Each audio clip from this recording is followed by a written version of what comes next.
Testing. Alright, we're live, I think. Hello? What's with the delay? Why is there such a huge delay? Okay. Hi. Good. Alright, nope, okay. Good time of day. Morning or afternoon or evening.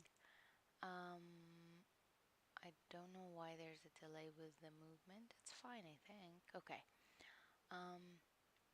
We made it back. I'm late as usual, but I have really nice headphones on, so that makes up for it. There was a new thing yesterday on the app, and there were 3 really adorable headphones. So yeah.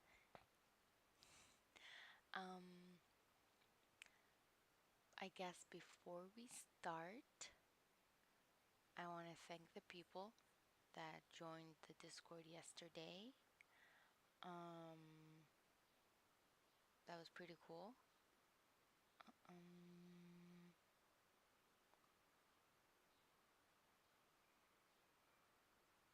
Yep. I think we have like 6 members now, which is rather surprising since I shared it like really late yesterday. So thank you to the people that requested it and that joined. Yeah. Okay, now I'm getting distracted and going on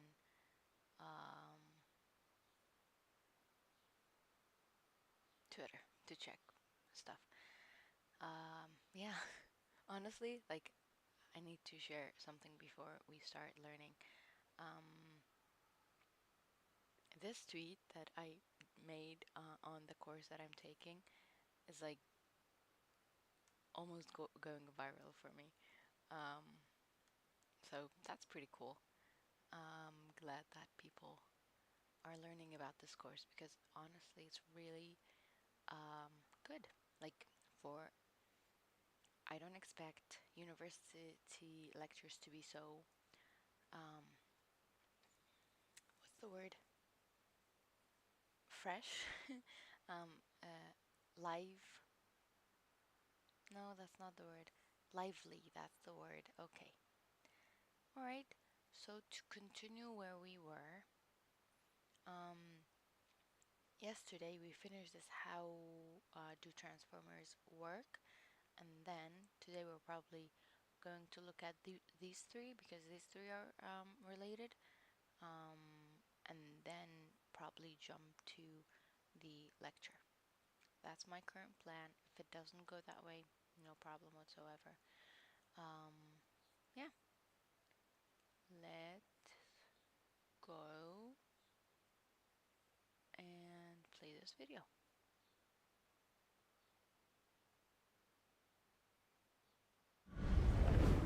Of course, I forgot to tell it to put the sound in my ear because I plugged in the device later. Alright, let's go again.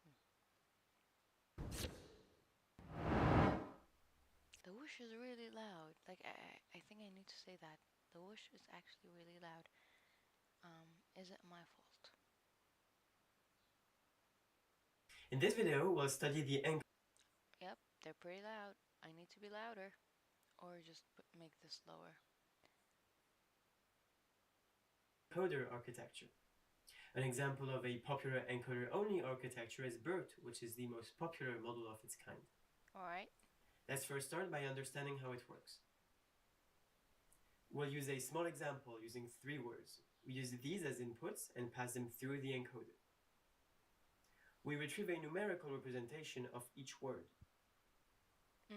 Here, for example, the encoder converts those 3 words, welcome to NYC, in these 3 sequences of numbers. Right, so the output of the encoder is numerical representation of the thing that you gave it. It could even be audio, which is something we established yesterday. I have a question though. Could I saw someone following me on Twitch yesterday, and their username is "It's totally not a bot," and I'm like, "Is it a bot?" Anyway, I got distracted.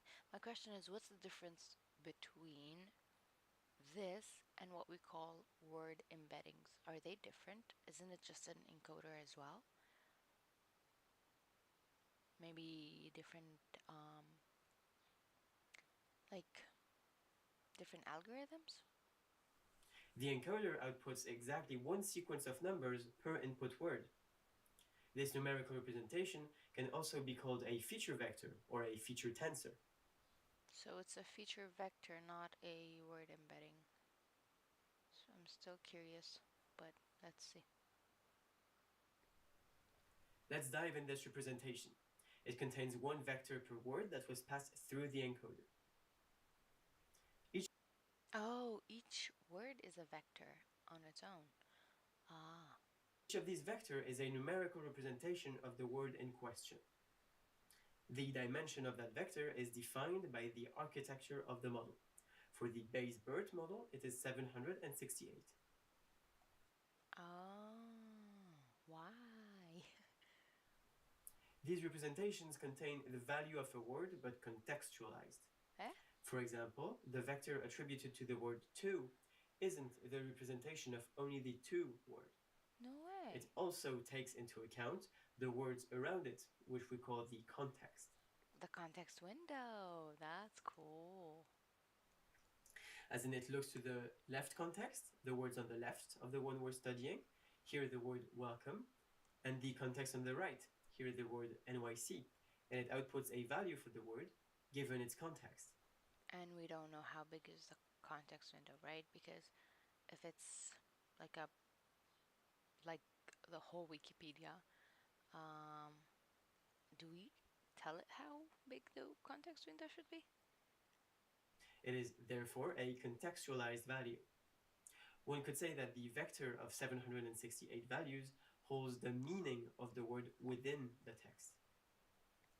It does this thanks to the self-attention mechanism. The self-attention mechanism relates to different positions or different words in a single sequence in order to compute a representation of that sequence. Okay. As we've seen before, this means that the resulting representation of a word has been affected by other words in the sequence. We won't dive into the specifics here, but we'll offer. Hello, hello. Oh, sorry, I messed up my mic. All right, we talked about self-attention.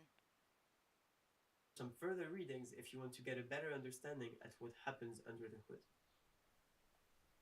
Okay. So when should one use an encoder? Encoders can be used as standalone models in a wide variety of tasks.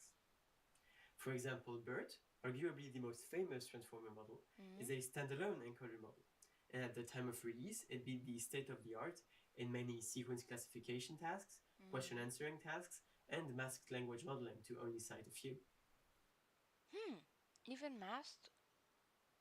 That's cool. Because I thought we'd need a decoder for the mask part. Maybe not. But classification decoder is enough. Encoder is enough. God, what's wrong with me? Anyway, you get it. You don't need me to explain anything. I'm just doing it for myself. The idea is that encoders are very powerful at extracting vectors that carry meaningful information about a sequence. This vector can then be handled down the road by additional neurons to make sense of them. Let's take a look at some examples where encoders really shine. Okay. First of all, masked language modeling, or MLM. It's the task of predicting. But if it's good at masked language modeling, then it should be good at generation. It's literally the same thing, is it not? Am I wrong? Because GPT is decoder only, and this is encoder only. I am very confused, but like, not in a bad way. I'm just saying, why are they different? How are they different? Hopefully, I will get an answer. A hidden word in a sequence of words. Here, for example, we have hidden the word between my and is. This is one of the objectives with which BERT was trained. It was trained to predict hidden words in a sequence. Encoders shine in this scenario in particular, as bidirectional information is crucial here. If we didn't have the words on the right, is Sylvain and the dot, then there is very little chance that BERT would have been able to identify name as the correct word. The encoder needs to have a good understanding of the sequence in order to predict a masked word, as even if the text is grammatically correct, it does not necessarily make sense in the context of the sequence. As mentioned earlier, encoders are good at doing sequence classification. Sentiment analysis is an example of sequence classification. The model's aim is to identify the sentiment of a sequence. It can range from giving a sequence a rating from 1 to 5 stars if doing review analysis, to giving a positive or negative rating to a sequence, which is what is shown here. For example, here, given the two sequences, we use the model to compute a prediction and to classify the sequences among these two classes, positive and negative. While the two sequences are very similar, containing the same words, the meaning is entirely different, and the encoder model is able to grasp that difference. Huh. That is very different. Like, even though I'm sad to see them go, I couldn't be more grateful. I'm sad to see them can be grateful. Can't and couldn't. They sound really similar. That's actually really cool. Hmm. But the context makes it be able to recognize the difference. That is really cool. Whoosh. Okay, there we go. To repeat what the guy said, I'm gonna zoom in and yep, that's viewable. So encoder models use only the encoder part of the transformer model. At each stage, the attention layer can access all the words in the initial sentence. Okay, so can access everything does not mean it sees everything, right? These models are often categorized as having bidirectional attention and are often called auto-encoding models. I mean, I guess he talked about what bidirectional attention means, but I have already forgotten. Yay. Someone tell me what is bidirectional attention. Let's see. Yep. Okay. That's from 2019. Whoa. I sort of remember Squad. Whoa. It literally took me like back 9 years ago. Nine. 5 years ago. Um, Someone tell me about bi-directional.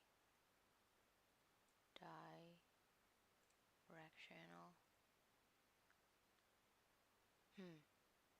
Ah, that's the only part you talk about it? No way. Okay. Yeah, it's context stuff.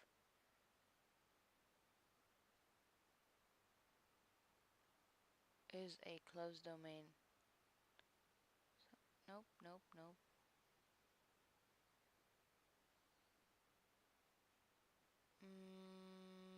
Bidirectional attention is assembled.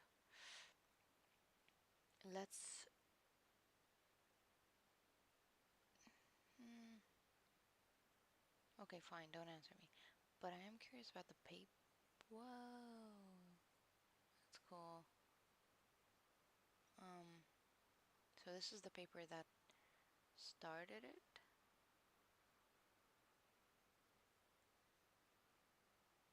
Oh, so this is the Stanford squad paper that had the bidirectional attention thing. Pretty cool. Okay. The pre-training of these models usually revolves around somehow corrupting a given sentence, masking, right? Yeah. For instance, masking random words in it and tasking the model with finding or reconstructing the initial sentence, which actually makes evaluating it much easier because you already know what should be there, right? Encoder models are best suited for tasks requiring understanding of a full sentence and such as sentence classification, named entity recognition, more generally word classification, and extractive question answering. Examples are Albert, Bert, Distilbert, Electra, and Roberta. So that's encoder models. I'd say we sort of understood what it's used for. Yeah. Um. So let's do the decoder one, and in the meantime, I'll mute myself because you don't want to hear me eat things.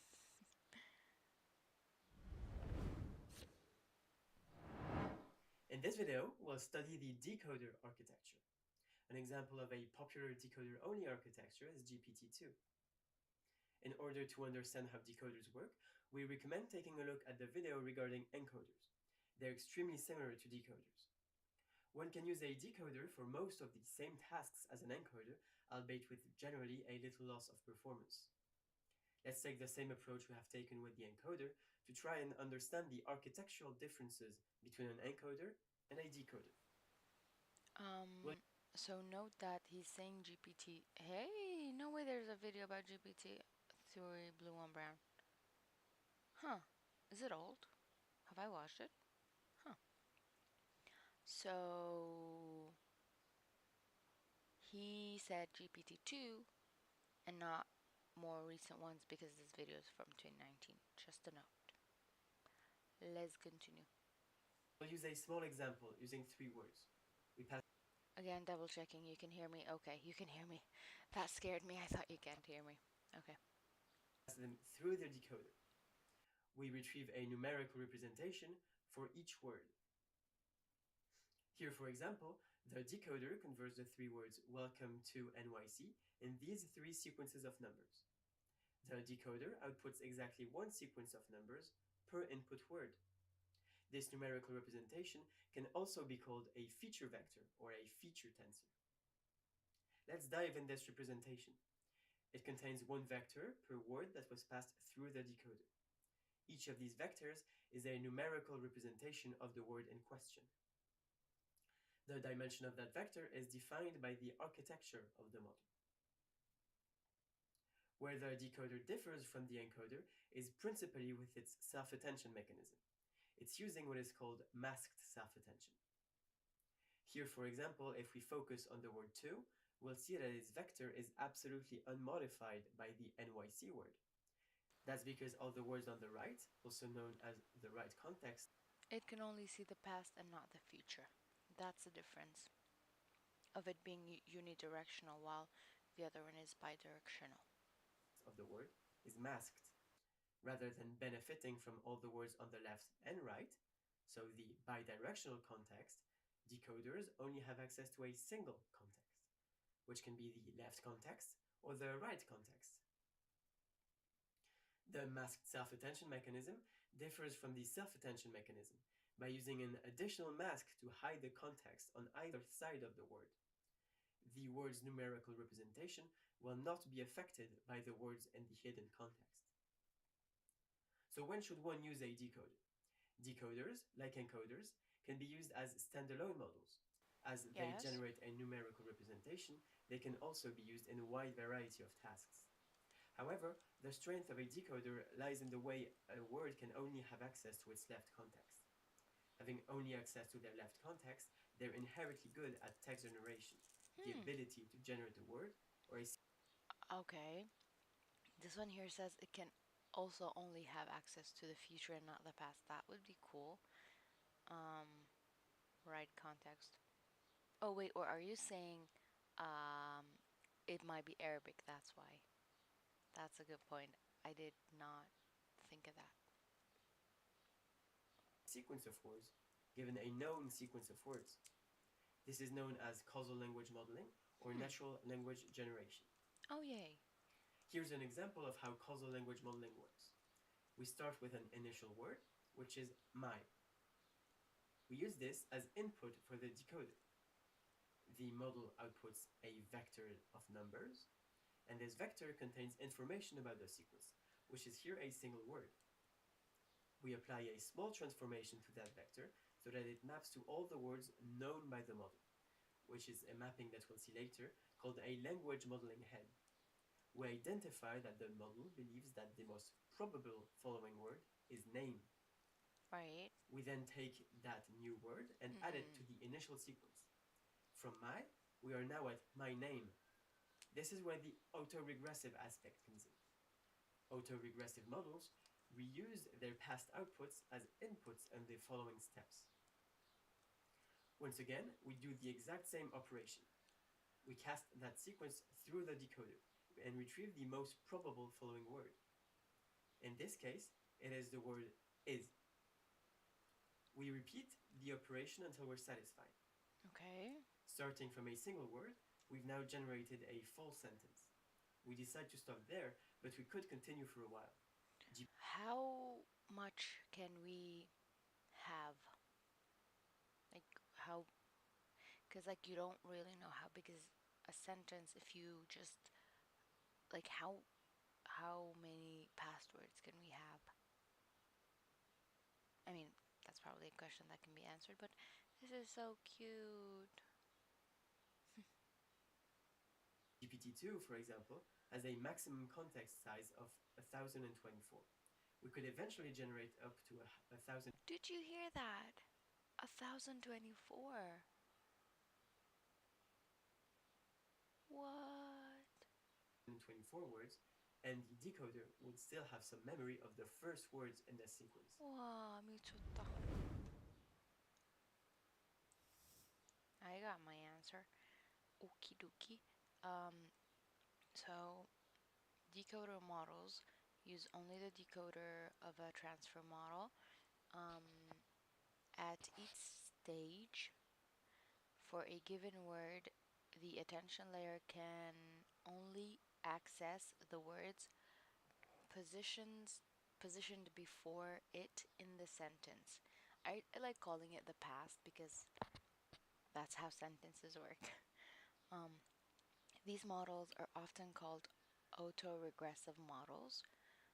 The pre-training of decoder models usually revolves around predicting the next word in the sentence because they're not bidirectional. These models are best suited for tasks involving text generation. We have control. I hadn't heard of that. GPTs and Transformer XL. Cool, cool. Next, I can go next here as well. All right, I may be able to finish this unit. It's the last day of the week for me, so it's supposed to be like 1 unit per week, so I am doing a good job, I guess. Before I play this, I want to see how big this part is. Not so. Ooh, okay. Okie dokie. Um, hmm, sequence to sequence models, which is both parts. Let's go.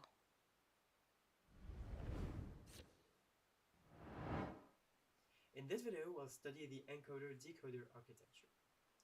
An example of a popular encoder-decoder model is T5. In order to understand how the encoder-decoder works, we recommend you check out the videos on encoders and decoders as standalone models. Okay. Understanding how they work individually will help understanding how an encoder-decoder works. Let's start from what we've seen about the encoder. The encoder takes words as inputs, casts them through the encoder, and retrieves a numerical representation for each word cast through it. We now know that this numerical representation holds information about the meaning of the sequence. Let's put this aside and add the decoder to the diagram. In this scenario, we're using the decoder in a manner that we haven't seen before. We're passing the outputs of the encoder directly to it. Okay. Additionally to the encoder outputs, we also give the decoder a sequence. This part is really cool. Oh, hey. You give it the output as a second layer, but you give it the input, but not the bidirectional way, as well.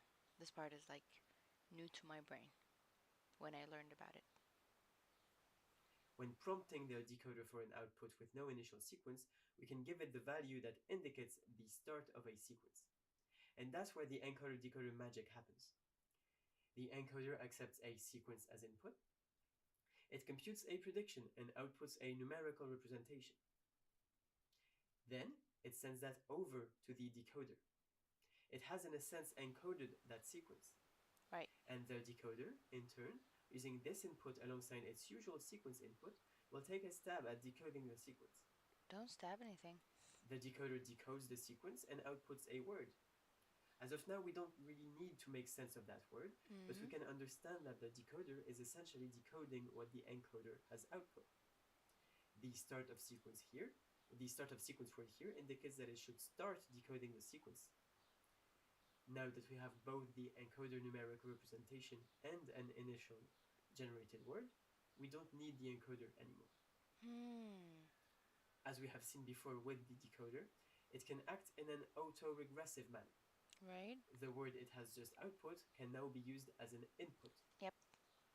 This, in combination with the numerical representation output by the encoder, can now be used to generate a second word. Please note that the first word is still here, as the model still outputs it. However, we have grayed it out as we have no need for it anymore. We can continue on and on, for example, until the decoder outputs a value that we consider a stopping value, like a dot, meaning the end of a sequence. Okay. Here we've seen the full mechanism of the encoder-decoder transformer. Let's go over it one more time. Sure. We have an initial sequence that is sent to the encoder. That encoder output is then sent to the decoder for it to be decoded. Yep. While it can now discard the encoder after a single use, the decoder will be used several times until we have generated every word that we need. So let's see a concrete example. I mean, does it discard it completely or does it use that input multiple times? With translation language modeling, also called transduction, which is the act of translating a sequence. Here we would like to translate this English sequence, "Welcome to NYC," in French. We're using a transformer model that is trained for that task explicitly. We use the encoder to create a representation of the English sentence. We cast this to the decoder. With the use of the start of sequence word, we ask it to output the first word. It outputs bienvenue, which means welcome. And we then use bienvenue as the input sequence for the decoder. This, alongside the encoder numerical representation, allows the decoder to predict the second word, which is to in English. Finally, we ask the decoder to predict. Wait, how would it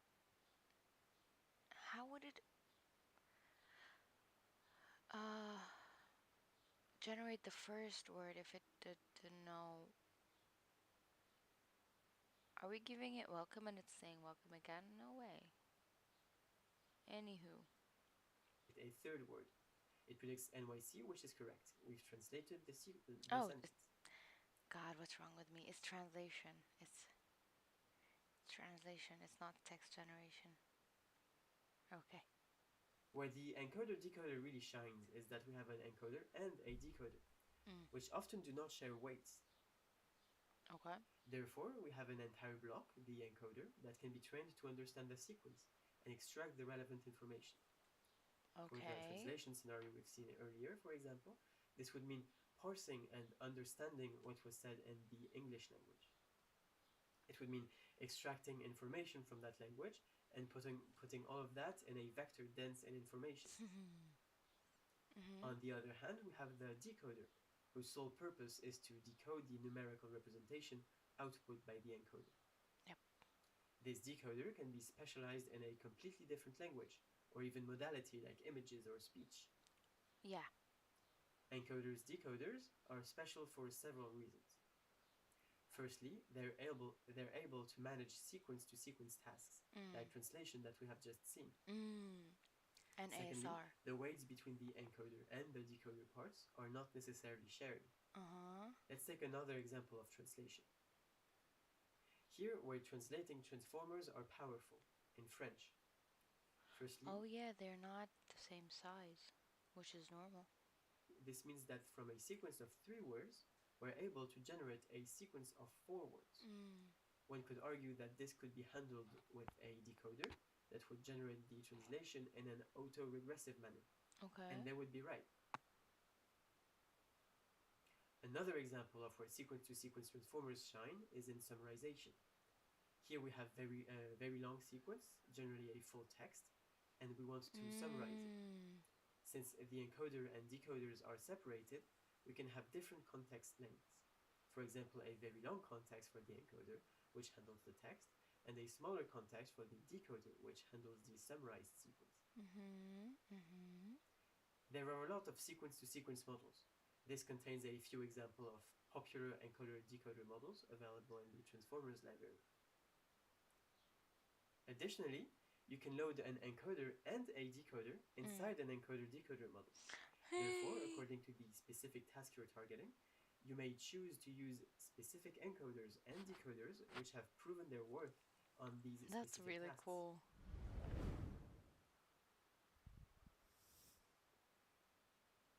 Oh, okay. Thank you. That was really cool. Alright. Let's look at this explanation part. So, encoder-decoder models, also called sequence-to-sequence models, use both parts of the transformer architecture.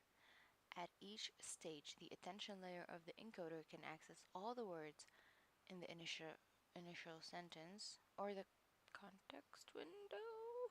Okay. Whereas the attention layer of the decoder can only access the words positioned before a given word in the input or what has come in the past and not the future. The pre-training of these models can also be done using the objectives of the encoder or decoder models, but usually involves something a bit more complex. For instance, T5 is pre-trained. Who's it made by?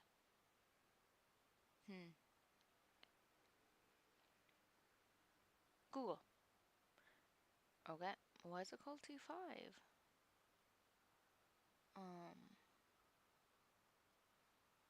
Pre-trained by replacing random spans of text that can contain several words with a single mask special word?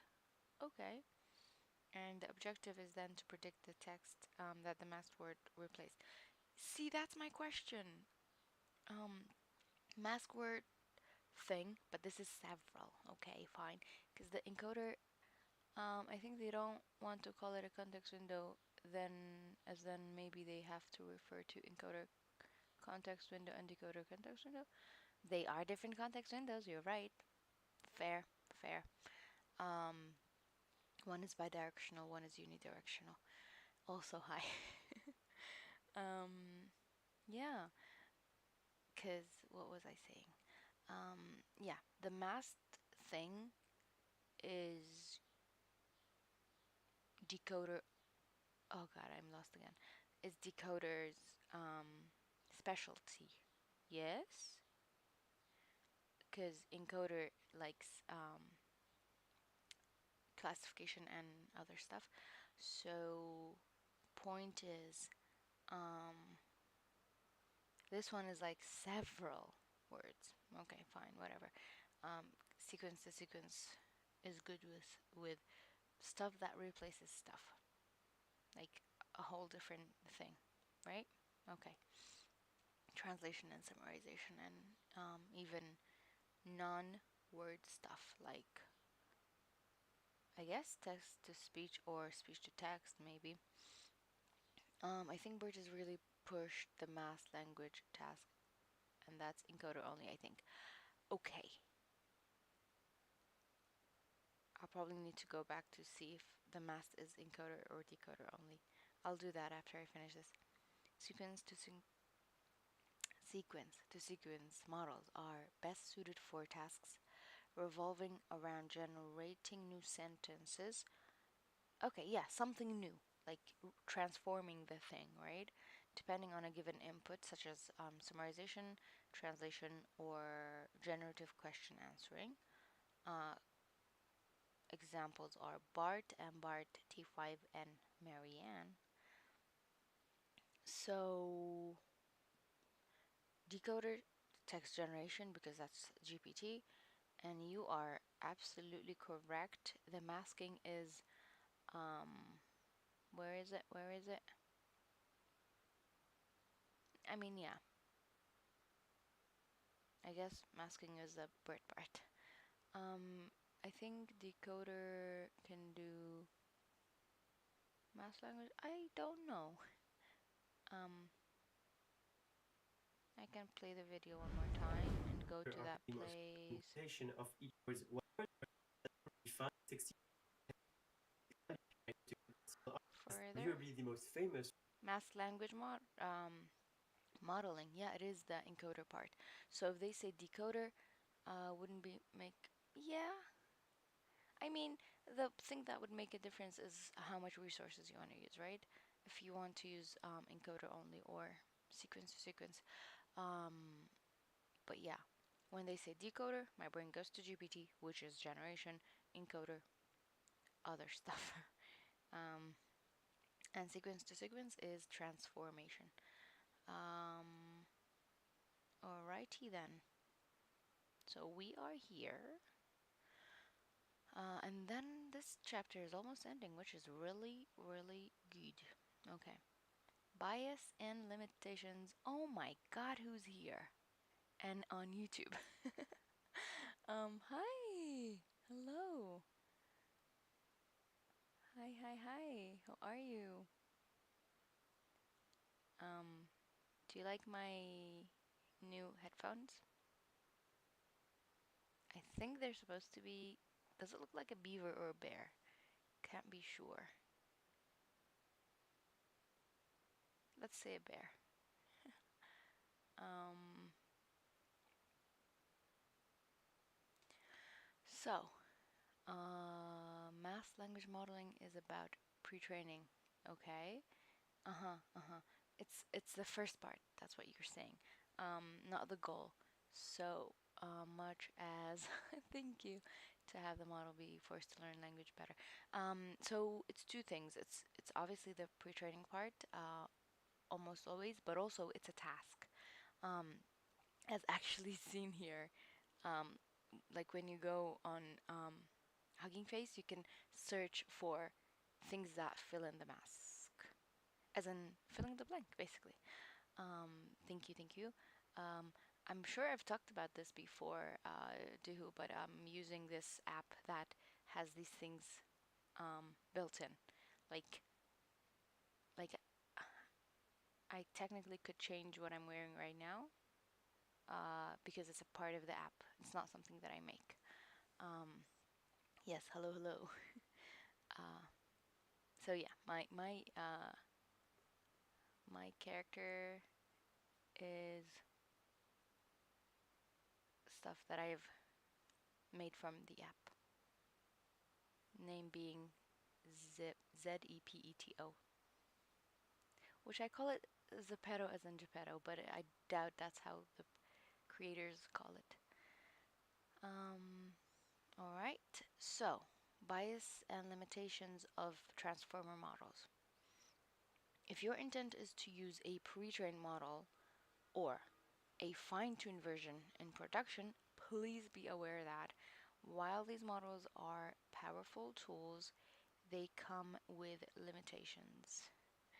Um, the biggest of these is that to enable pre-training on large amounts of data, researchers often scrape all the content they find, yes. Taking the best as well as the worst that is available on the internet. Okay, that's a really good point. To give a quick illustration, let's go back to fill mask pipeline with BERT model. So we have this, biases. We're talking about biases. Um, uh, yep. It's really cool that someone can be on YouTube and on Twitch at the same time. So we have this fill mask task, and this man works as a blank, this woman works as a blank, and we are getting like a list of tokens as output, and you can see that the man is a lawyer, a carpenter, a doctor, a waiter, mechanic, while holy, what the hell? Okay, I'm not gonna read this, but yeah, nurse, waiters, waitress, teacher. This is really rude. So I'm gonna, can I run this right here and see if, I think I'll need to run the first line, and then I should be able to run this at the end. So when this is awake, we'll check if anything is changed regarding the biases. And we're using BERT base uncased. I'm guessing it's small thing. So when asked to fill in the missing word in these two sentences, the model gives the only one gender-free answer. Oh, here for the man, waiter, waitress. Oh yeah. Oh, you mean these two are actually both same thing. The other are work occupations usually associated with one specific gender, and yes, prostitute ended up being in top 5 possibilities. The model associated with women and work. That's really messed up. Yep, it's actually the same thing.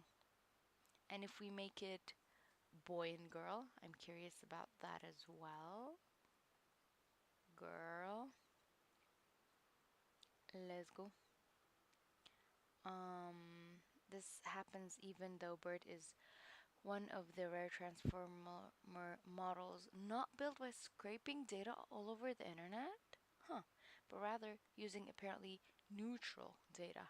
Um, okay, Wikipedia, sure, and the book corpus, which is the thing that's made by Google, right?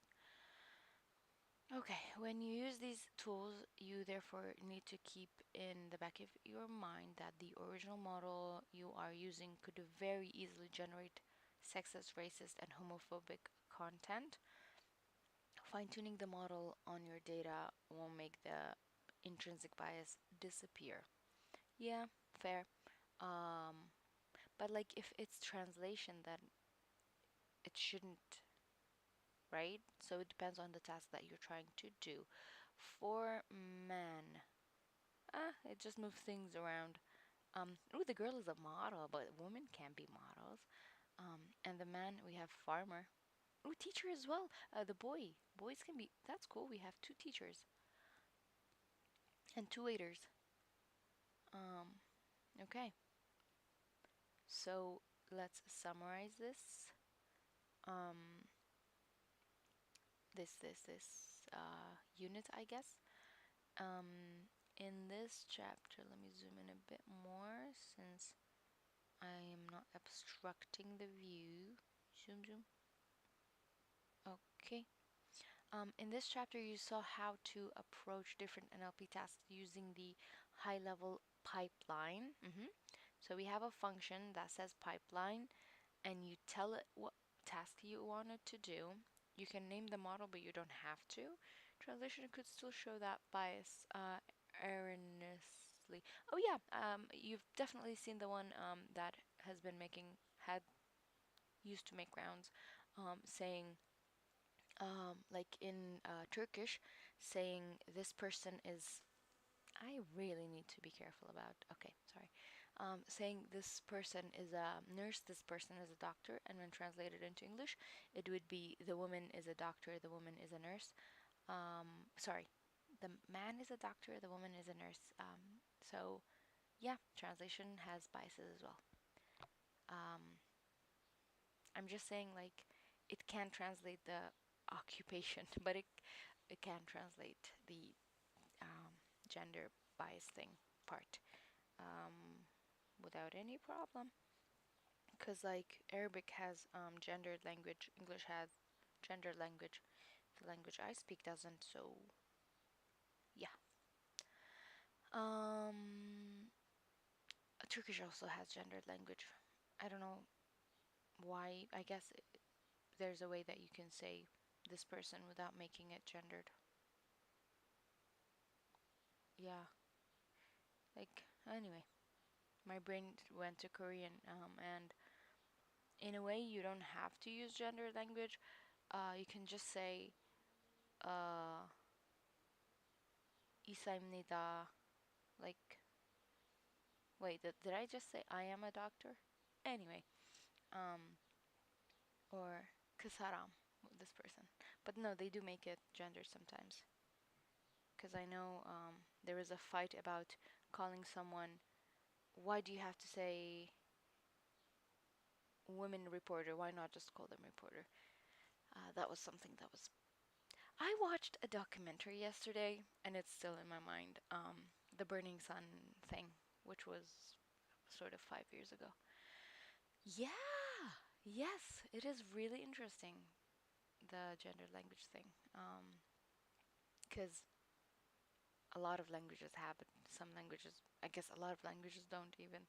And it's cool how it's evolved if you think in a history way or if you think in a language model way, how these are connected. Yeah. So the documentary is actually on YouTube. You can watch it. Is it half an hour or is it more? Can I?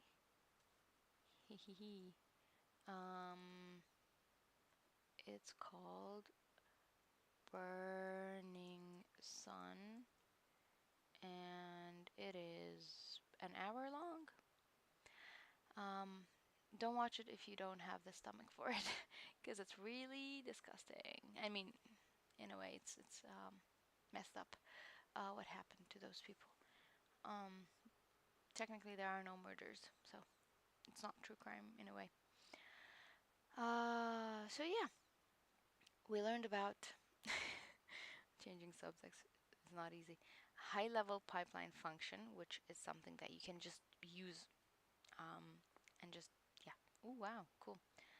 Um, from GitHub, the Hugging Face, I said GitHub, the Hugging Face transformer um, library, you can, we also saw how to search for and use models in the hub, which is the place on Hugging Face, as well as how to use the interface API to test the models directly in our browser.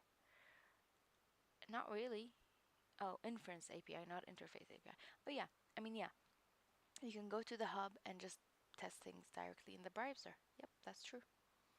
We discussed how transformer models work at high level and talked about the importance of transfer learning and fine tuning. A key aspect is that you can use the full architecture or only the encoder or decoder.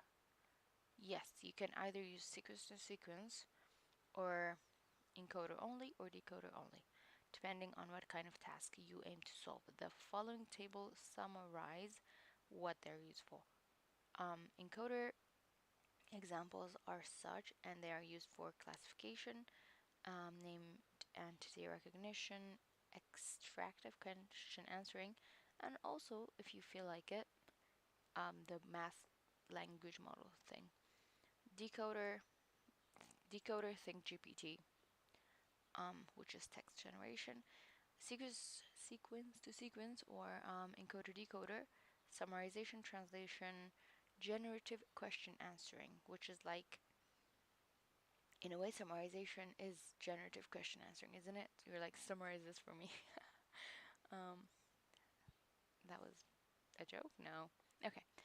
All right. So we have a quiz. I ask you guys not to help me. Wink, wink. Don't help me. We have 11 questions. Um, Bismillah ar-Rahman ar-Rahim. Let's do this. This chapter covered a lot of ground. Don't worry if you don't grasp all the details. Next chapters will help you understand how things work under the hood. First, so let's test what you've learned in this chapter. Explore the hub. Look for Roberta large. Okay, sure. Let's do that. That is not a hard thing. Hugging face. Take me there. Um, that's a task. That's not a question.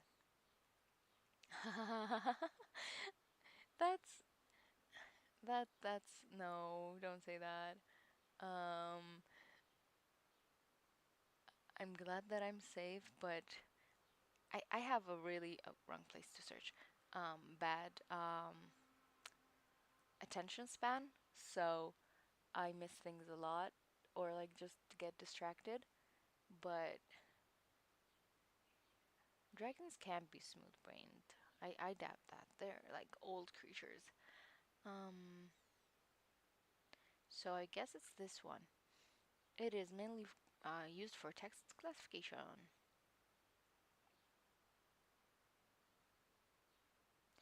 We have it. We have the inference API, and how I like you, I love you. How is that neutral? What are the things that it's? Oh, oh, okay. It's not a contradiction. It's not an entailment. Got it. Got it. Thank you. Being kind is nice. So it's actually not. Is it just? It's just classification, right? Um, pre-trained using mass language modeling. It's classification because it's allowing me multi thing and it's making me worried. Yay! Correct. What will the following code return? It is named entity recognition NER. It will return uh this. Yay! Okay. What should dot dot dot replace in this mask? Oh, okay. We were actually just using this here, and the mask is followed by with these brackets, um, square brackets, not angled brackets. Submit, yay! Because there are other models that accept this type of mask. Can I make a suggestion today? As you are streaming more, will you consider rating? I would love to. Um, Sometimes when the audience is smaller, I don't feel like I can. But sure, I have done it before. I don't mind at all. I mean, like I actually like it. Um,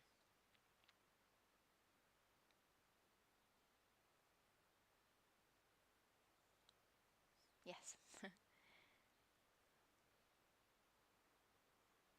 Why will this code fail?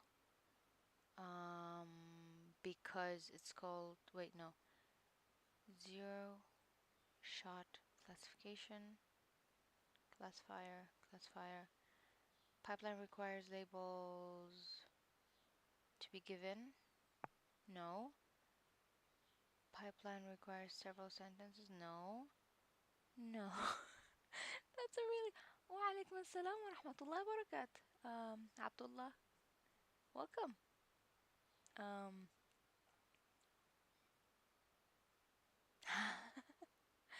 uh, I mean, I technically didn't wake up as early, but thank you. um, Fajr Warrior, that's a fun So you're from here as well. It's way past Fajr. Like, I don't know, the past month, Fajr is almost midnight. It's like 3, isn't it? Um, this pipeline requires longer input. No, not that. Hmm. If it's classification, you have to tell it what to classify. I mean, what output we want. Not always, but most of the time. So I'm guessing it's that. Like you say, is it education? Is it sports? Is it whatever? So yeah, Abdullah. That's we normally name our people Abdullah, but this is Abdullah, right? We got the answer. What does transfer learning mean? Knowledge transfer learning. Okay. The knowledge of a pre-trained model to a new model by training it on not same data. No, that doesn't make sense. Pre-trained model to new model by initializing the second model with the first model's weights. Yes, no, maybe. Wait. Um, by building the second model with the same architecture as the first model. Is this both or is this just this one? Because the weight part is important, the architecture is less important. Question is B. Oh no, you're making me cheat. Thank you. I mean, not thank you for making me cheat, but I'm saying, is it B and C or just B? I'm gonna look away. Oh, you're right. It was only B. So the weight part is more important. Oh, don't say that. You're from Maghrib? No, no, I don't. I mean, it's hard to type in your name in Latin. Um, especially, yeah. Like each time I write the word, like what? Like any names that comes from Allah's names, um, it's like a long thing. Mm, true or false? Language models really does not need labels for pre-training. Yes, because usually, I'm gonna say true because we have self-supervision. If it's wrong, I ask you guys to forgive me. Whew. Yay! Self-supervision. Okay. Select the sentence that best describes the term model architecture and weights. Okay. Models the building architecture's blueprint and weights are the people living inside. That's funny. I don't know why. Um, map to build a model. Weights are. Dude, everything that's happening here is making me more confused. Architecture is a map to build a model, and weights are the cities and represented on the map. And architecture is a succession of mathematical functions to build a model and its weights. Yes, that. God. Um, which of these types of models would you use for completing prompts decoder? Is text generation. Yay. Which of those types of models would you use for summarizing? Last one. And then for classification encoder. Yay. Okay. Um, what possible source can the bias wait, what possible source can the bias observed in a model have? Um, the model is a fine-tuned version of a pre-trained model, and it has picked up true. Was trained on bias true. No, metric doesn't really matter. I might be wrong. Let's try. Haha. Yeah, same. Oh, really? Huh. I mean, yeah, I've definitely asked ChatGPT to summarize stuff for me. So yeah, let's call this course outdated for that reason. I'm gonna submit this. I don't know if it's true. Yay! That's it? Oh, okay, so it's all of it. We didn't select all the correct answers. So, less obvious source is optimizing on bias. Ugh. Uh, yeah. All right. We actually completed a chapter. So I'm gonna um do the normal thing here, which is pause and move to the other course that I normally go to. Um, so chapter 1 of the Hugging Face NLP course is done. I'm going to go to this lecture. I'm still in lecture 1 of the Carnegie Mellon University's Graham Newbig lecture. I don't know if you guys saw it, but the guy retweeted my tweet, and I was like, like that was really fun. um, yeah, he has acknowledged my existence. What better thing can there be? I know. Thank you for the congratulations.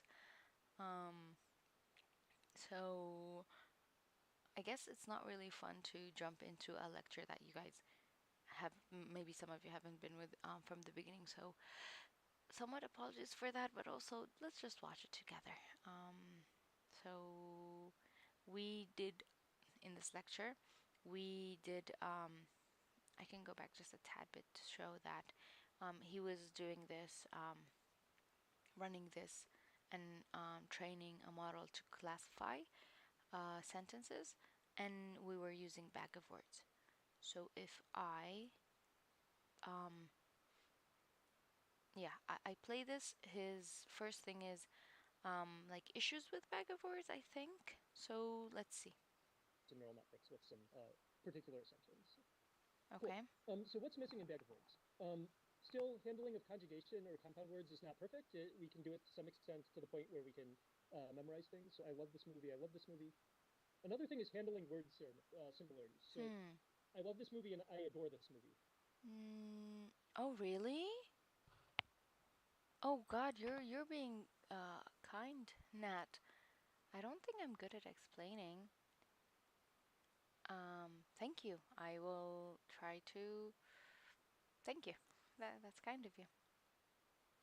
These basically mean the same thing. As humans, we know they mean the same thing. So we should be able to take advantage of that fact to learn better models, but we're not doing that in this model at the moment because each unit is treated as a atomic unit and there's no idea of similarity.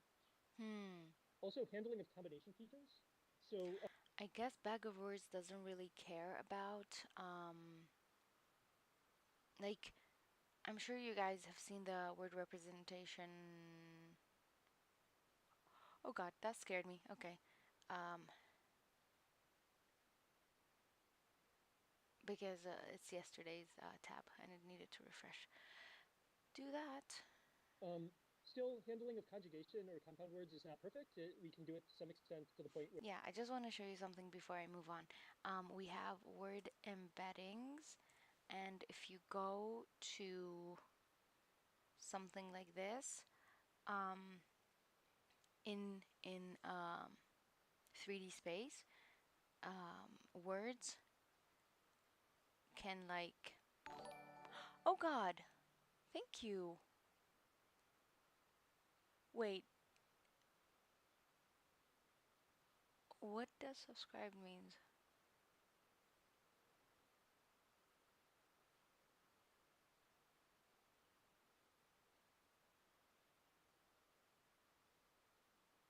Huh?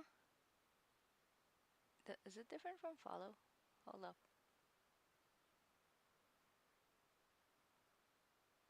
Or is it from YouTube?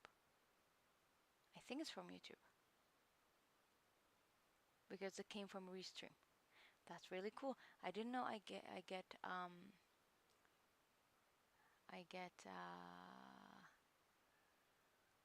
alerts for that.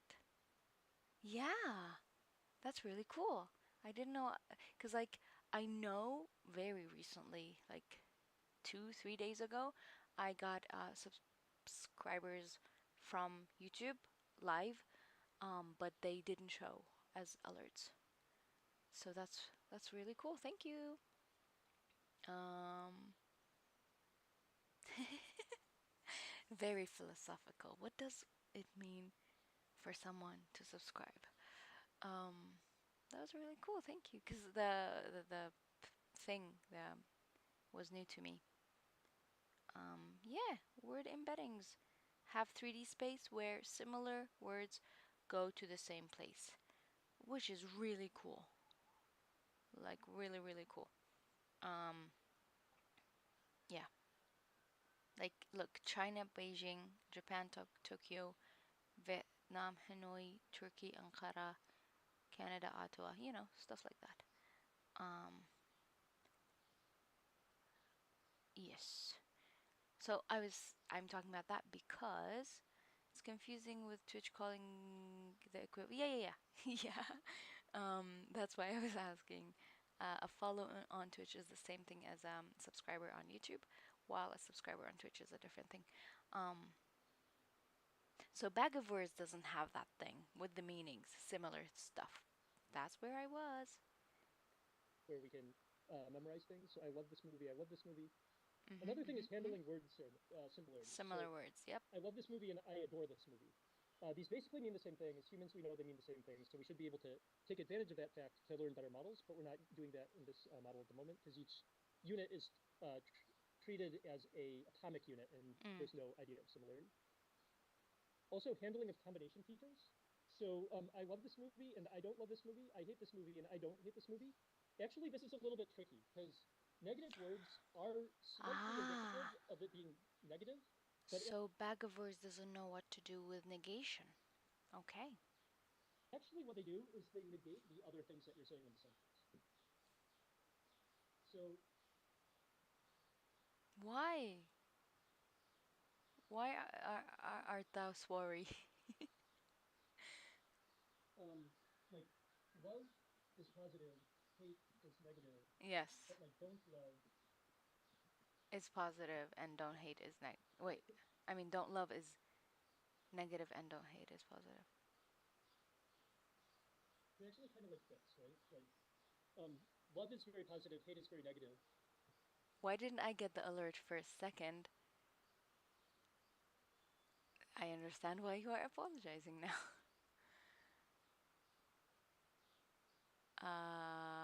Why didn't I get the alert?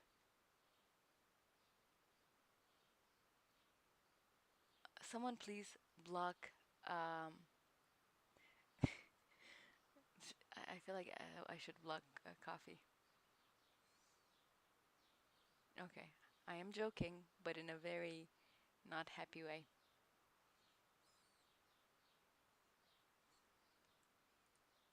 You really don't have to. I'm joking.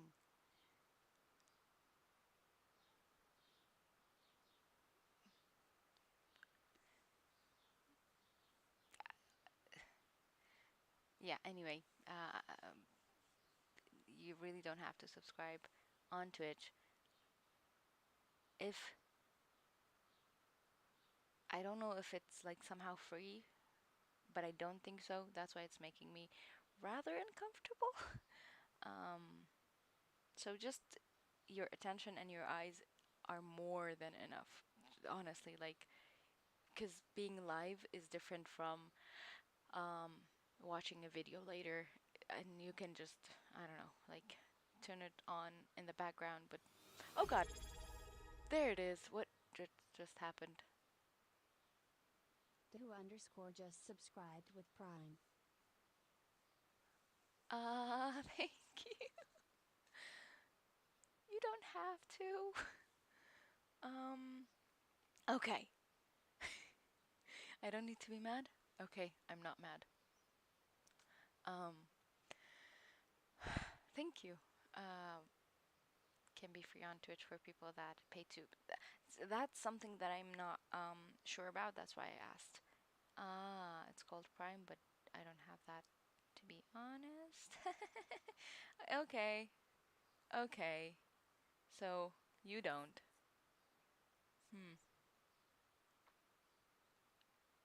It's just, I don't know.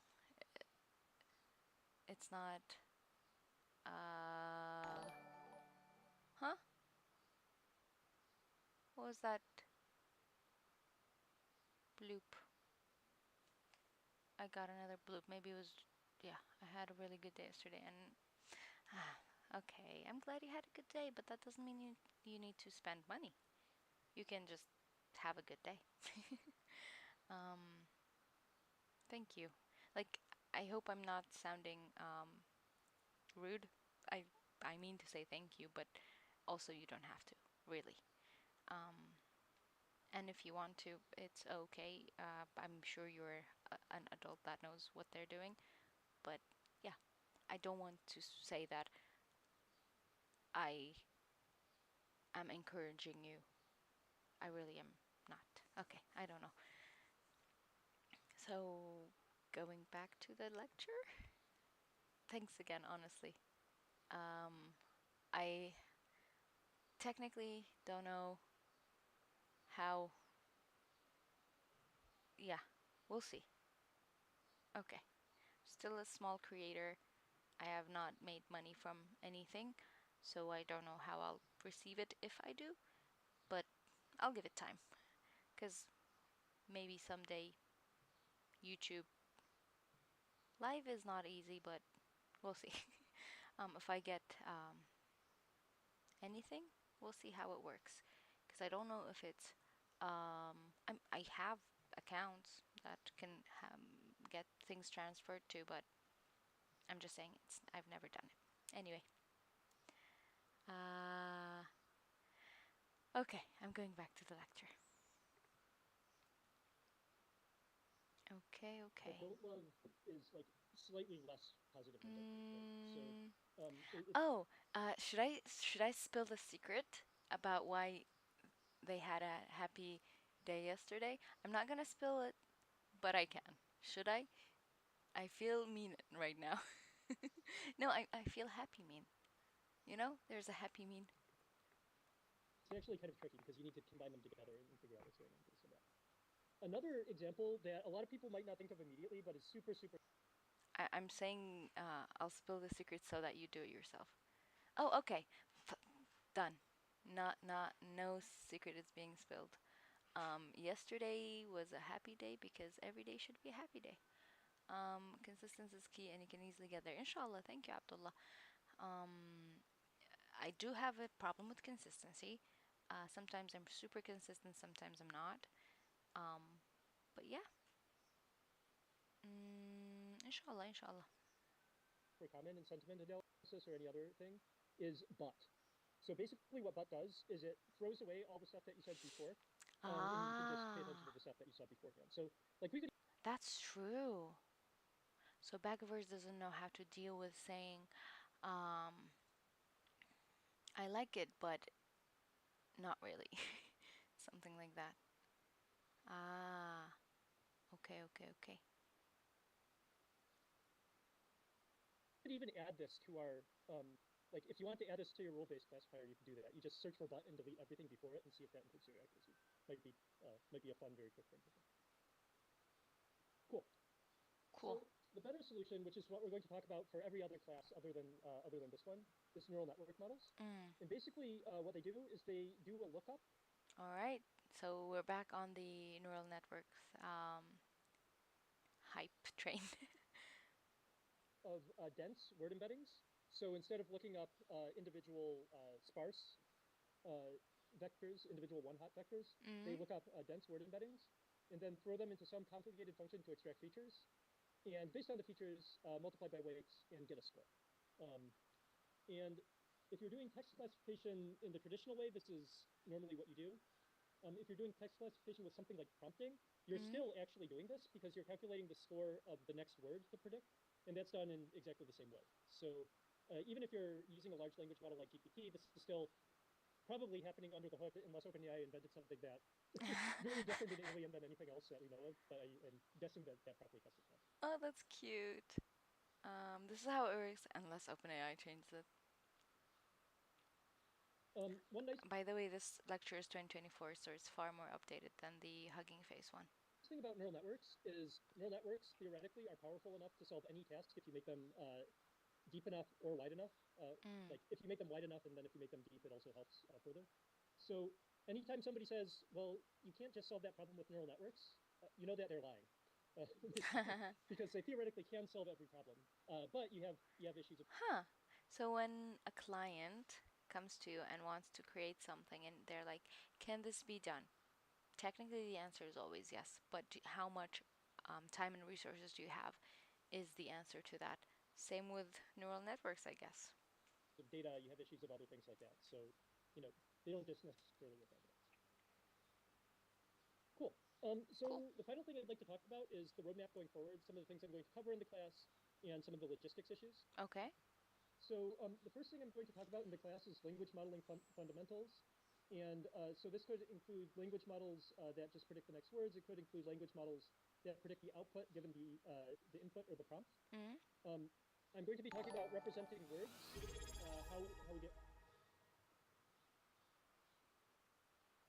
C03CAF3 just subscribed for 2 months. Very cool streamer.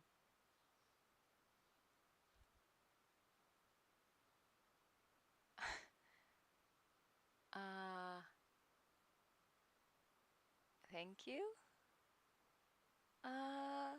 Thank you.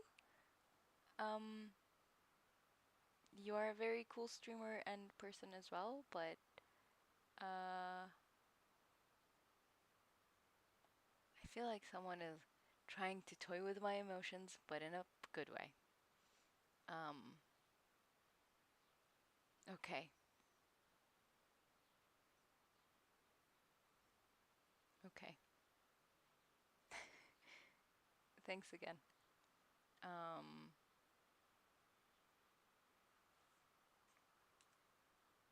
Oh, wrong button. There.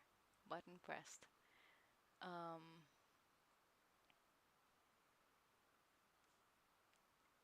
All right. Thank you. Hi, Silent Michael.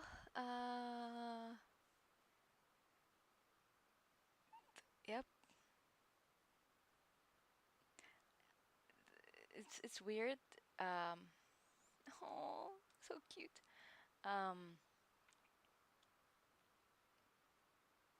That in yeah. I don't mean that to say in a bad way, but I am somewhat shaking. So yeah. All right. I, I don't want people to waste their money, right? So yeah. All right. Language modeling, right? Word representation, subword models, other things like that. Then go kind of deeper into language modeling. How do we do it? How do we evaluate it? Other things. Sequence encoding. And this is going to cover things like transformers. Thank you. Thank you. Yeah, I guess I've been frugal almost. I mean, frugal in a way, not having money, but being careful with money. When I was like super young, my family, like, I grew up with not having a lot, but in my working years, I've had more than a lot. Because as a person who works in tech, we are always getting paid more than normal people, especially in a country like mine. And working with anyone, local or not local, you still get paid more than average. So I'm not.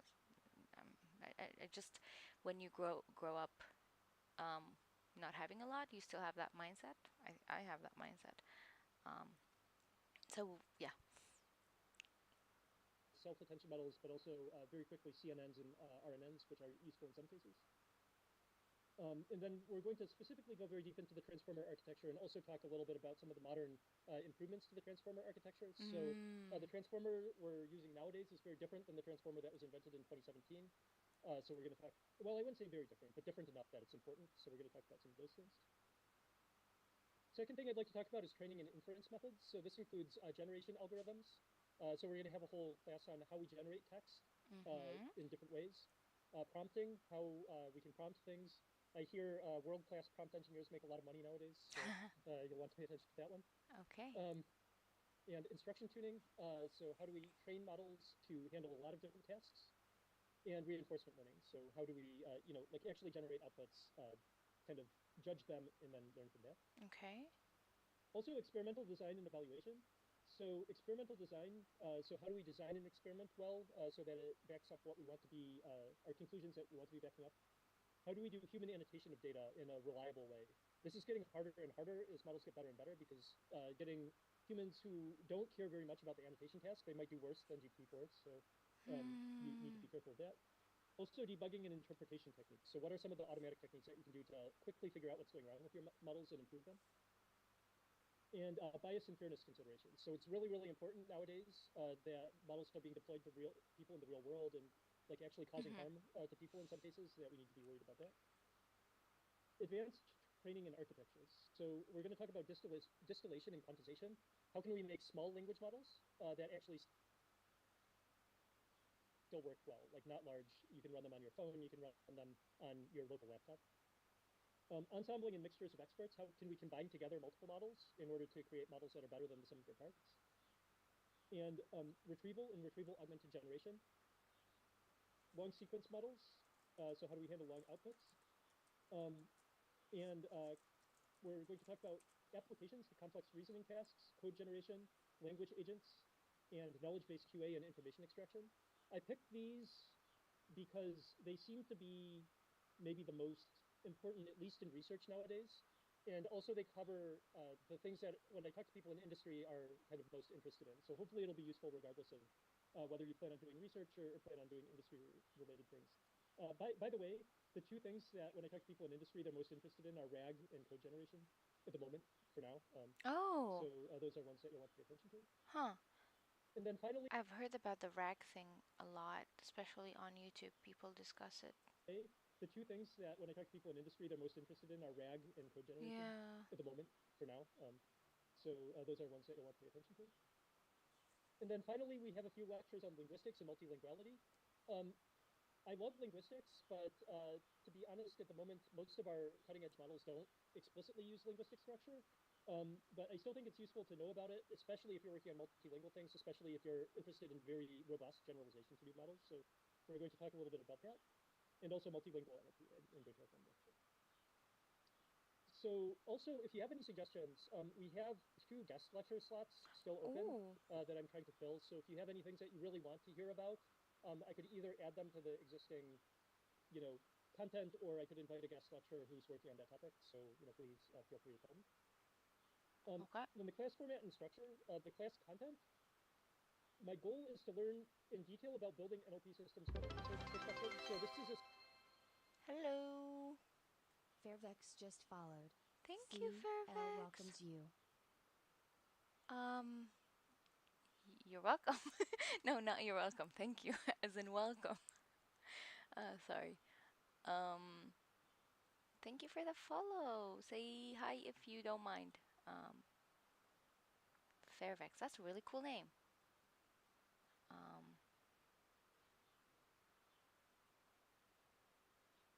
Welcome. 700 level course. So it's aiming to be for people who really want to try new and innovative things in kind of natural language processing. It's not going to focus solely on re-implementing things that have been done before, including in the project. I'm going to be expecting everybody to do something that's kind of new, whether it's coming up with a new method or applying existing methods to a place where they haven't been used before, or building out things for a new language or something like that. So that's kind of one of the major goals of this class. There are assignments, by the way. Hi. And language models. Oh, I like your icon. Learn some basic linguistic knowledge useful in NLP. See case studies of NLP applications, and learn how to identify unique problems for each. One thing I'd like to point out is I'm not going to cover every NLP application ever, because that would be absolutely impossible. NLP is being used in so many different areas nowadays. But what I want people to pay attention to, like even if you're not super interested in code generation, for example, what you can do is you can look at code generation, look at how people identify problems, look at the methods that people have proposed to solve those unique problems, and then kind of map that try to do some generalization onto your own problems of interest. So that's kind of the goal of the NLP application. Okay.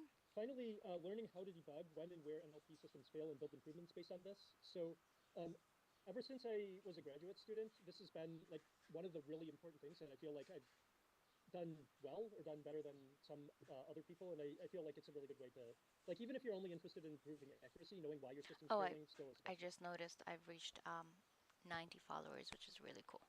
Thank you. To do that as well. So I'm finishing it up. Oh, Fairvex just shared 1 bits. question. What is cheering 1 bit? It's the first time I've been that's happened to me.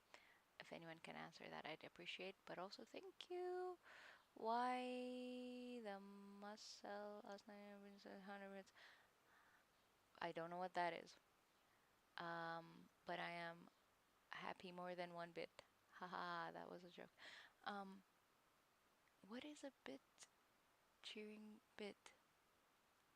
I want to donate it all, but I only have 95 bits. You don't have to give me anything. I can spam you the whole.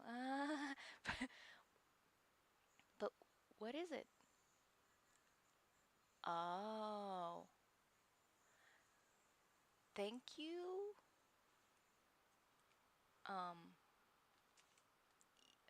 You can spread that out for like a month. Take your time, please. You don't have to give me anything. You just came by. See if I'm worth anything, honestly. Please, I'm good. Thank you.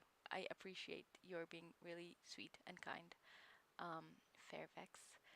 I like the V and the X together. But yeah, you are the first person who's.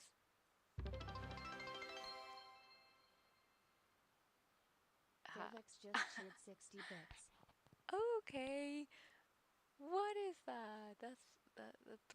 Thank you. Let's pause for now, please. Um, and we can do that next time, or you can cheer someone else. Okay. Please don't waste everything. I think not as a watcher. Ah. Oh, okay. I see. Okay. But still, thank you. I really, really appreciate it. But you need to. Oh no, no, no harm at all. But like, you need to be here first. Look around and see if what I'm doing is worth your time. You don't have to give me anything. Honestly, you can just watch, okay? And let's learn together, okay? Again, thank you for being the 19th follower and for being the first person who's cheered me on. So thank you. And I really like that drawing.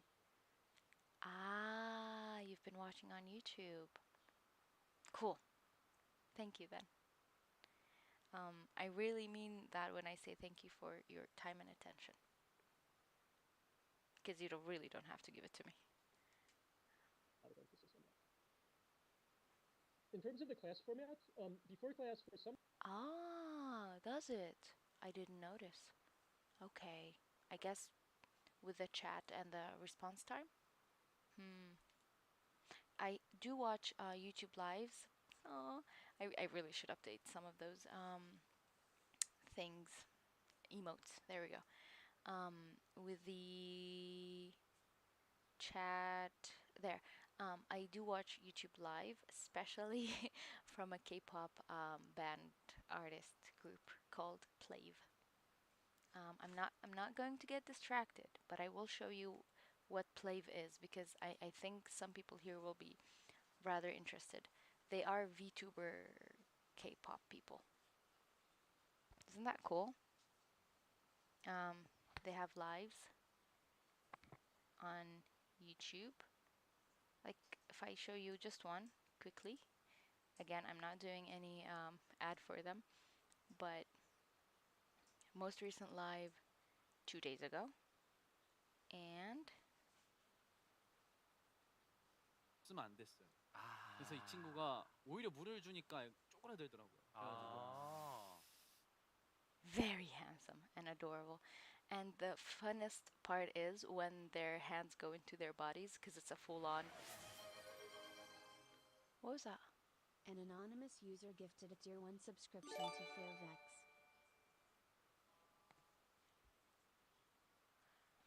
Someone tells me I have an idea who this anonymous user might be.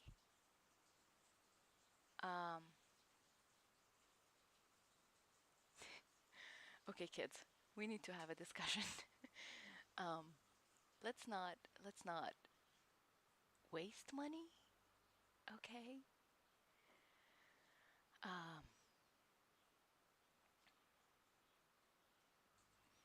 I like I understand people have the choice to subscribe. I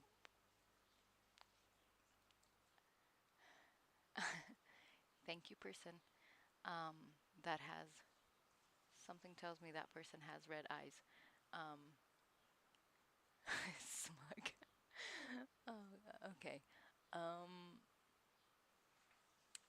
Yeah. Let's be responsible.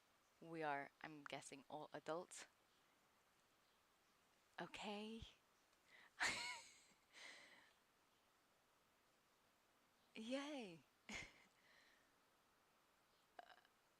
Good. Who's a baby? I'm gonna kick out anyone who's a baby in this chat. Okay. I appreciate just the fact that you guys are here and talking, okay? Huh. Someone is saying sorry and someone is saying it wasn't me. Now I'm actually lost who it was. Focus on ML. Yeah, let's focus on ML. I'm currently in the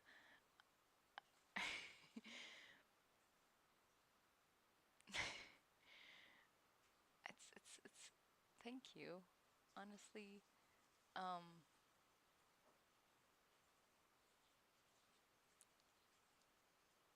okay.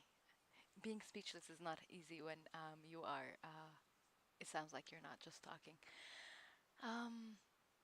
Thank you. Okay?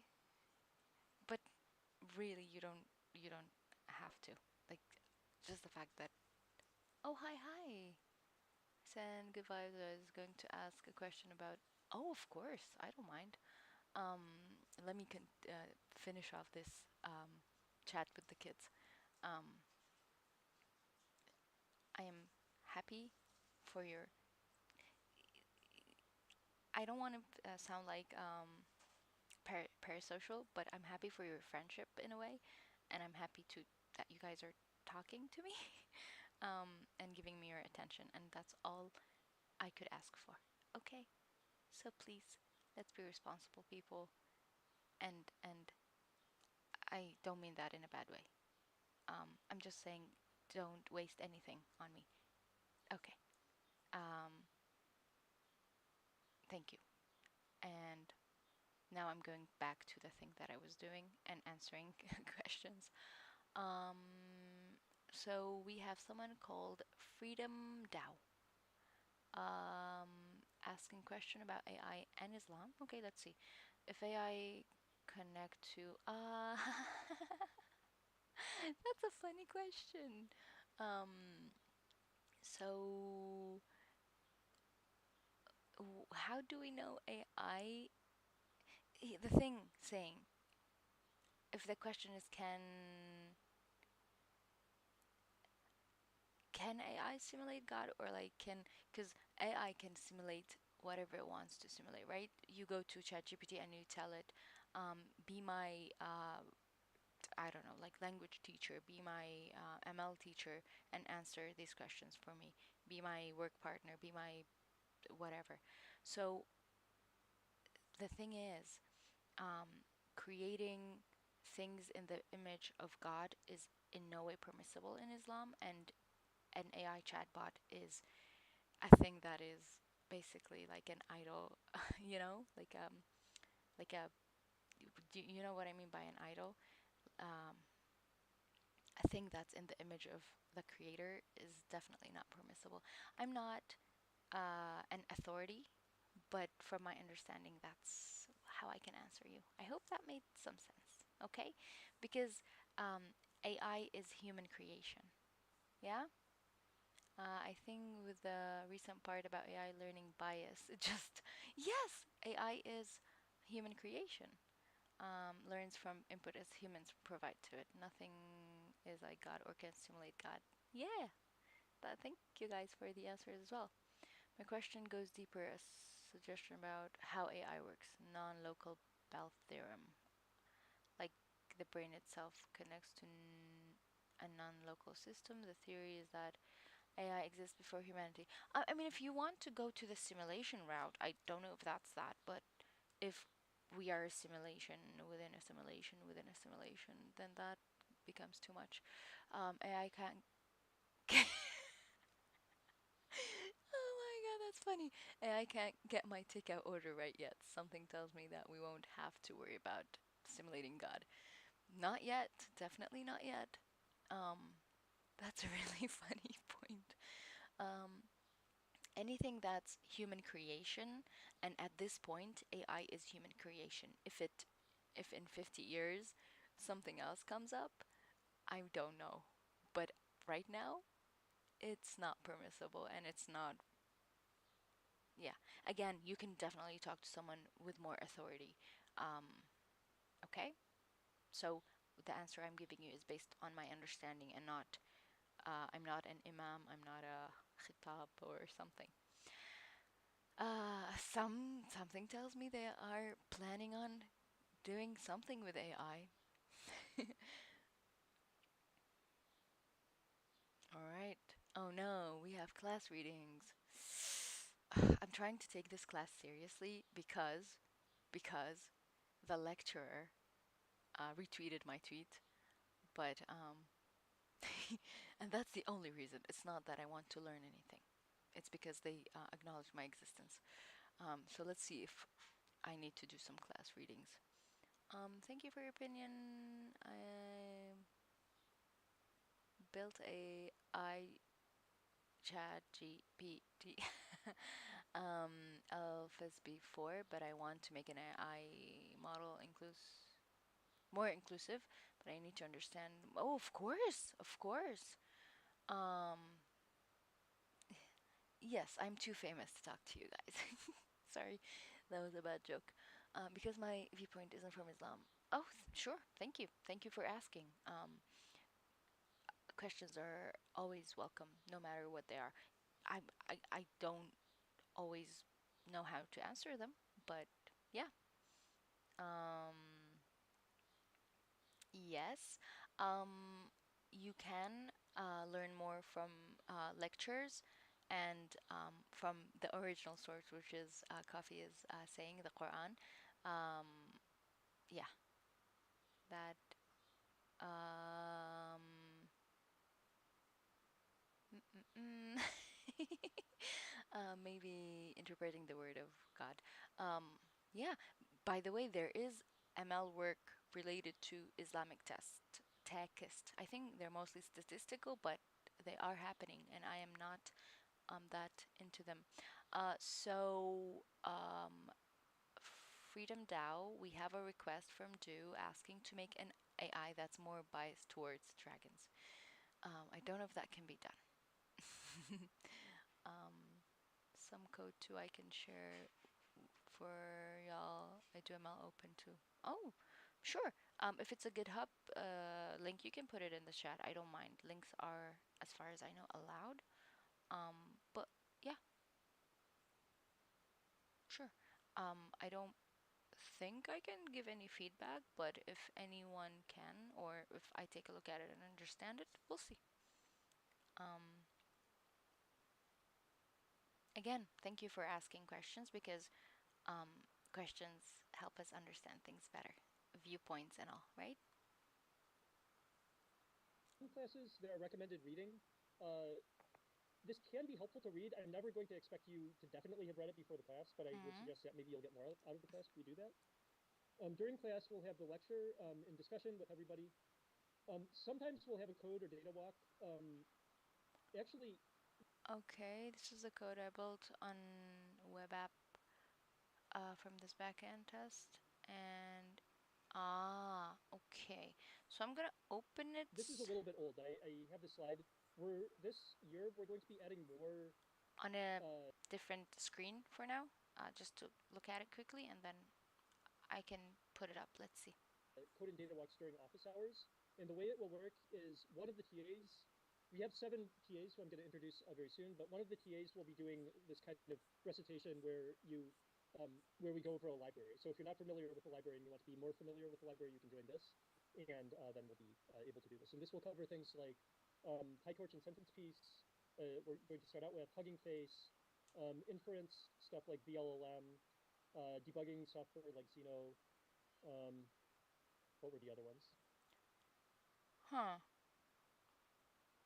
I don't know if these exist online, because I'd like to have that. So you shared your code, predicts hunger and also food source locations for users localized, so it can localize users using AI and predict their hunger. Using ethereal data easily, you can reformat score to give GPS coordinates from Twitch names and so on. I don't know if it's a good question, but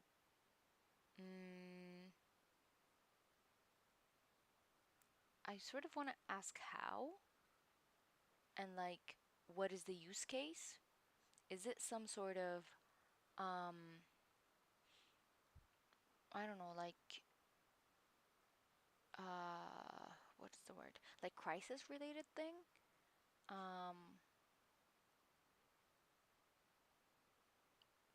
If you can, uh,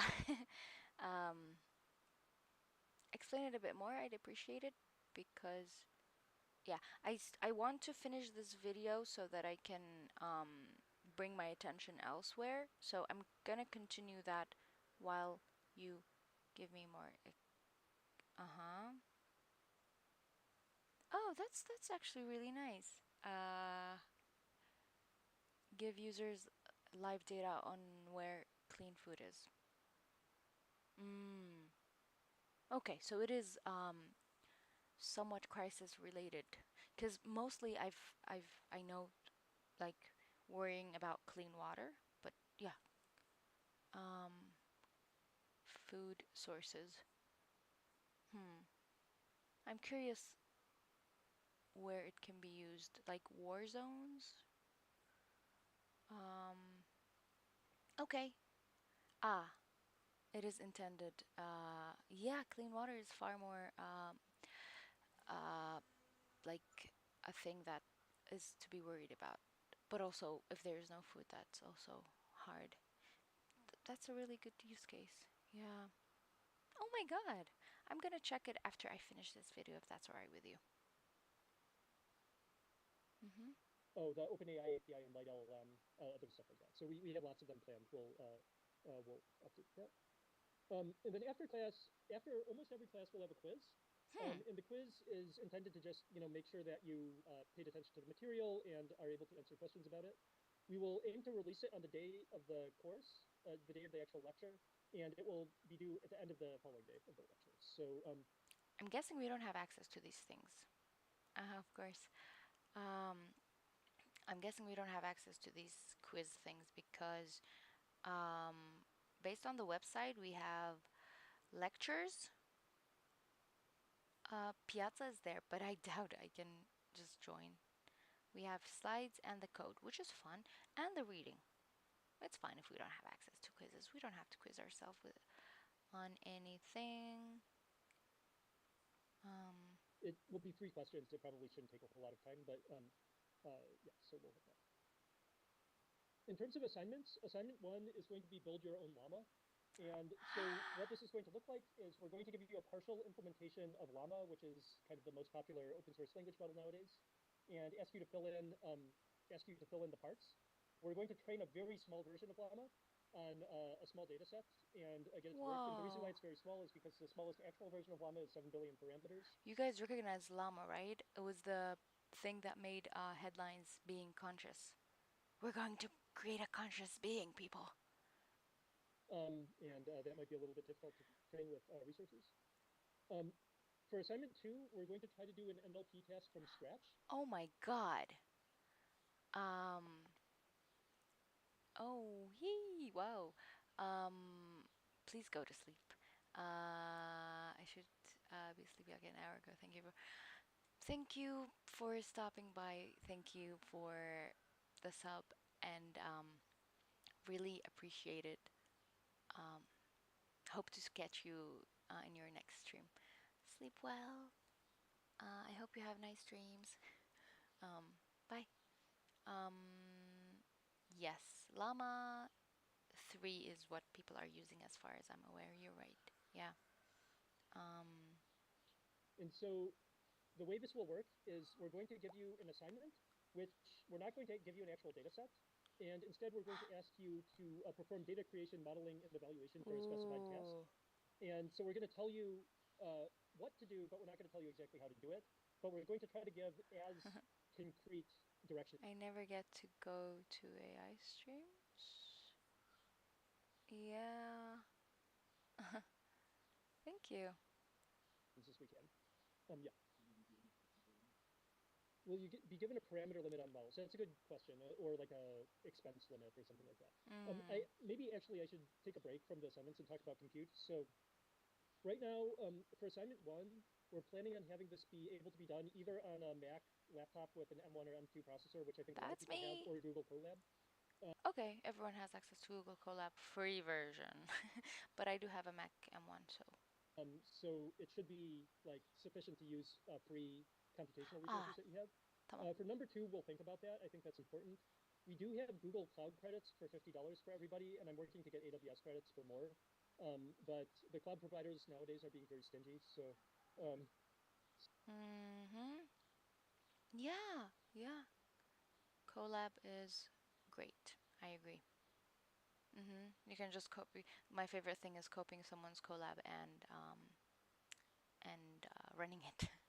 so it's been a little bit of a fight to get credits, but it is very important. I actually, honestly, have had issues with running other people's code because Colab limits me. So I'm trying to set up something local. Yeah. So I'm going to try to get as many as we can. And so, yeah, I think basically there will be some sort of like limit on the amount of things you can practically do. And so because of that, I'm hoping that people will rely very heavily on pre-trained models, pre-trained models. And yeah, so that's the short story there. Cool.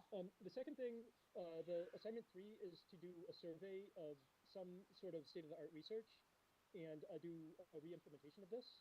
And in doing this, again, you will have to think about. Yeah, for local, I actually installed Anaconda on a device that I have access to. Yeah, and I was able to just run a normal Jupyter notebook. The first code that I ran was 1+1, and it gave me the answer.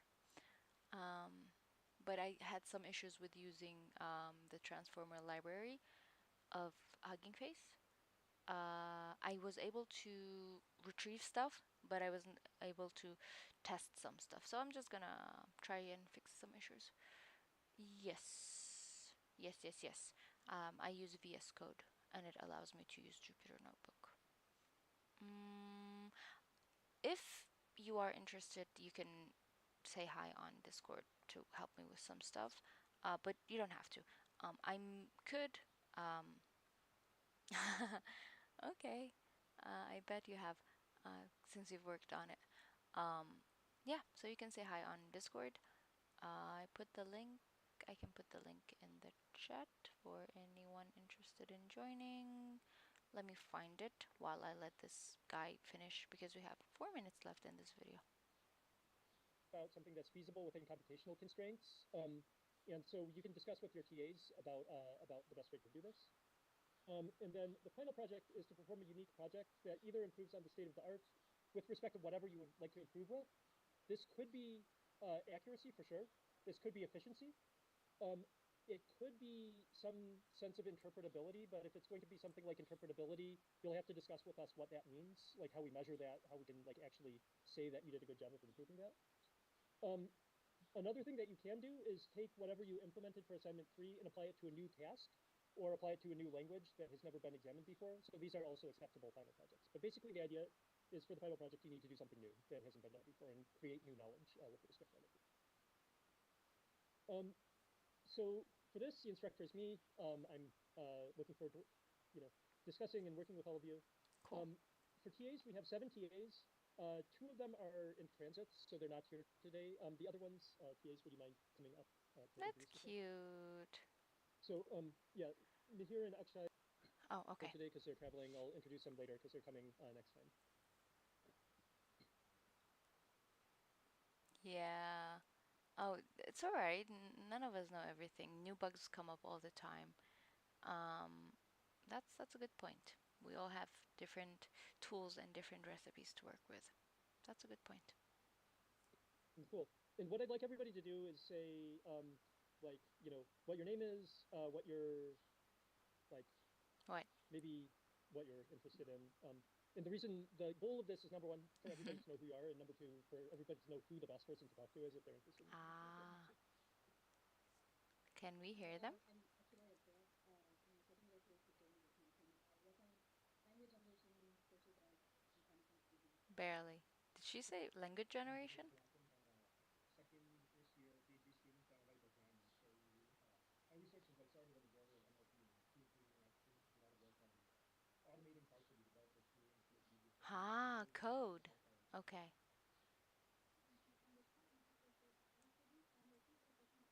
I can barely hear that one. I'm gonna go a bit forward because it's not easy to hear them. All right, fun.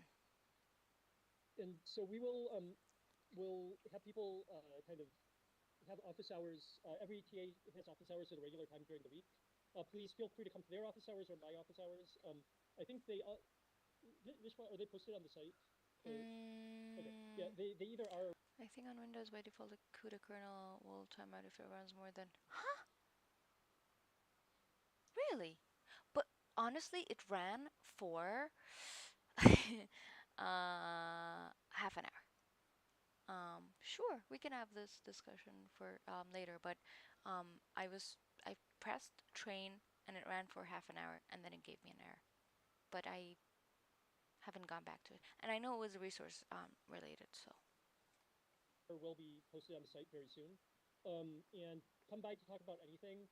If there's nobody in my office hours, I'm happy to talk about things that are unrelated. But if there's lots of people waiting outside the door, I might limit it to just things about the class. So cool. And we have Piazza. We'll be checking that regularly, striving to get you an answer in 24 hours on weekdays. Over weekends, we might not. So yeah.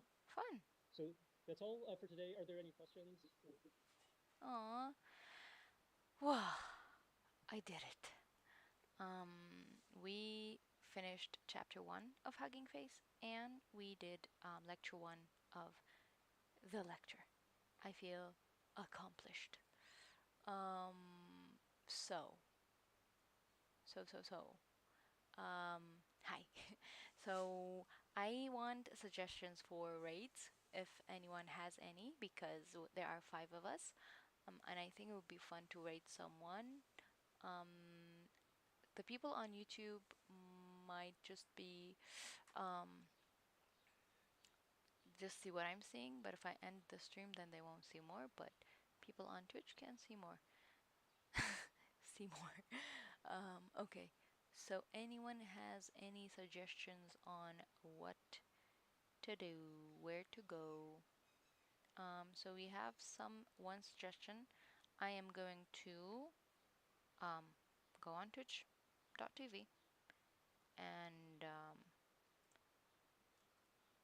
and I will accept suggestions. I am very happy that I'm not sharing the screen right now. Okay. Oh my god, Code Miko is live. That's cool. She's really cool. I really like her. I don't feel adequate to rate her because I'm too small. um, okay. Ah, are they? Oh wow. Mm, I don't know. Looks like. No way! We have someone doing LLM. I'm looking at this first person suggested. Oh my god, they are adorable.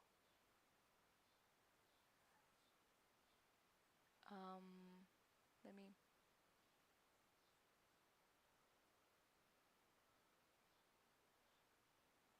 I think that's as efficient as I'm going to get right now with it.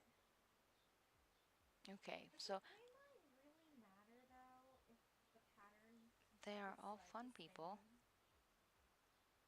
Does it? Does it though? Does it? Ah, that person has less viewers, so I think it's Similarity fair test. to go there. I am curious. So this What I'm are they going to doing? move out into yet another function. So who's ready to go together? Yeah, guys are ready. I'm going to end this stream. Thank you for the suggestion, by the way, for the ambivient bunny. They're a bigger creator. That's why I'd rather go to a creator that has less viewers, if that's all right. So yeah, let's go there, say hi, and like goodbye from my side here. So yeah, thanks. All right. And thank you so much for today. Honestly, I had so much fun. And I'm going to press the button in 5, 4, 3, 2, 1.